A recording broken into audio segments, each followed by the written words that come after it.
Students make meaning of their lessons when they can connect it to something and they really understand it.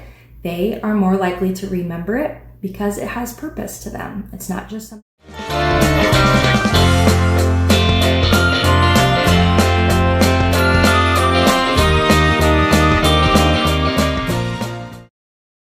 When I was a new teacher, I was still learning how students learn. And one thing I felt strongly about was that all students needed to love learning as much as I did. But one thing that I quickly learned was that not all students learn like I do. Some students love reading, other students love to move, create, dig into science experiments, and some students really love working independently while others prefer to work collaboratively.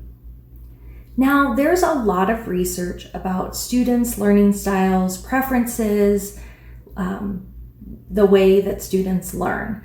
But one thing that we can all agree is that students are unique. And today I want to dive in and share how important choice and voice are for our students to create engagement in our classrooms.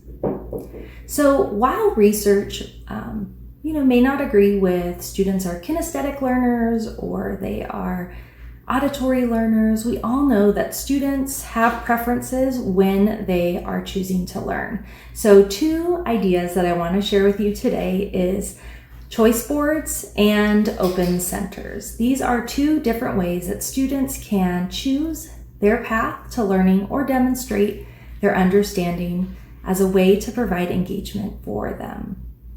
I'm first going to talk about choice boards because I love them so much. They are one of my favorite things, and I will probably create an episode on my YouTube channel just because I love them so much. It'll probably be dedicated on how to create them and the reason why they're so important. But I'm going to give an overview today.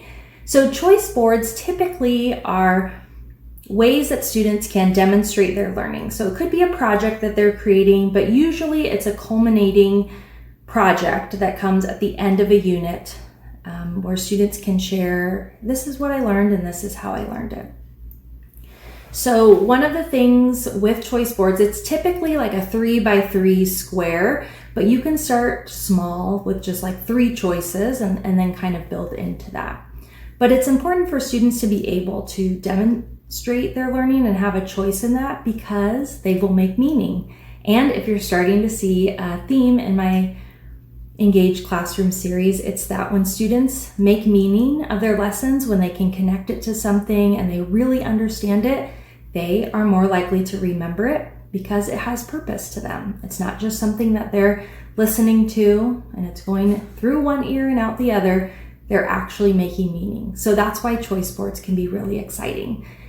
Typically, the way I structure it is I allow students to maybe write a song about something or create a project, create a poster board, reinvent like if it's a science-based one, go through science experiment, test it out, share your thoughts on it.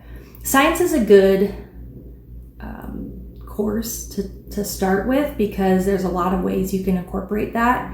You can still add in a writing assignment, but you can give them opportunities to practice different things. And sometimes giving a choice board doesn't always fit because maybe you do need to have all students create a research project. So what you can do is, hey, you have to do a research project, but you can have a choice with these other elements of how to present it. And there's some really great ones. I'll share a few that I've created and used as well.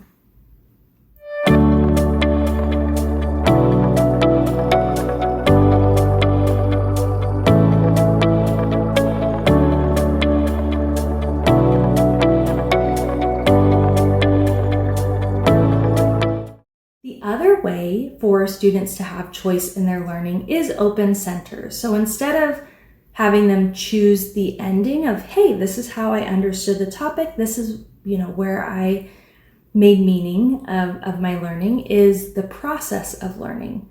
So by giving them open centers, you're creating different center activities where they can dive in and they can learn about that or dive deeper maybe into a topic. So if it's on science, let's say space, and you give them kind of an overview of space. You give a short lesson on it, but then centers are built around for them to dive deeper into it.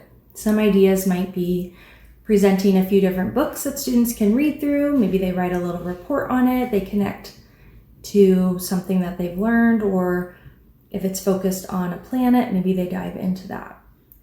Other centers might have a few different experiments that students can work on. By giving a few different, that's going to reinforce. So you don't want to just have 3 centers and everybody has to maybe just pick different orders that they're going through, but give them a few different things and maybe have them pick, depending on the age and how deep you want them to go in, 3 to 5 centers that they have to pick, or 5 to 8, depending how big it is. Older students can probably do 5 to 8 on their own. And then another one is simulation. So there's lots of websites or things where students can practice a simulation. So similar to an experiment, but maybe the experiment's not something you could do or recreate in a classroom. So simulations would allow them to be able to do that.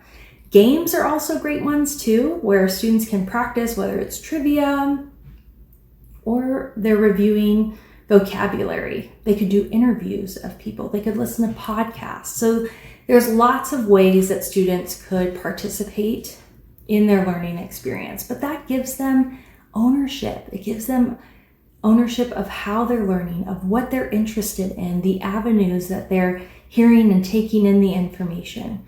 So again, with anything in your classroom, you have to have structure. You have to create, these are the expectations, this is what I'm asking of you, and this is the overall goal, right? I shared you have to complete 3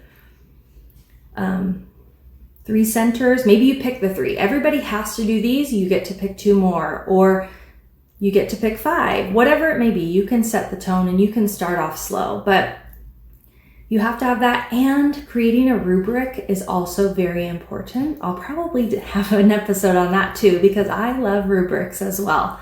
But sharing those ahead of time so students know what's expected of them, how they can demonstrate their mastery clearly, because although it may be based on grades, what we really want is our students to be able to learn and share that learning out.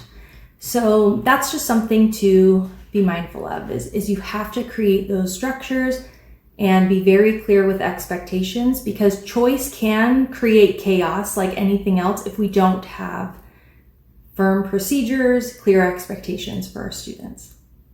So I hope you're inspired by this, and I'm convincing you maybe to try out choice boards or open centers.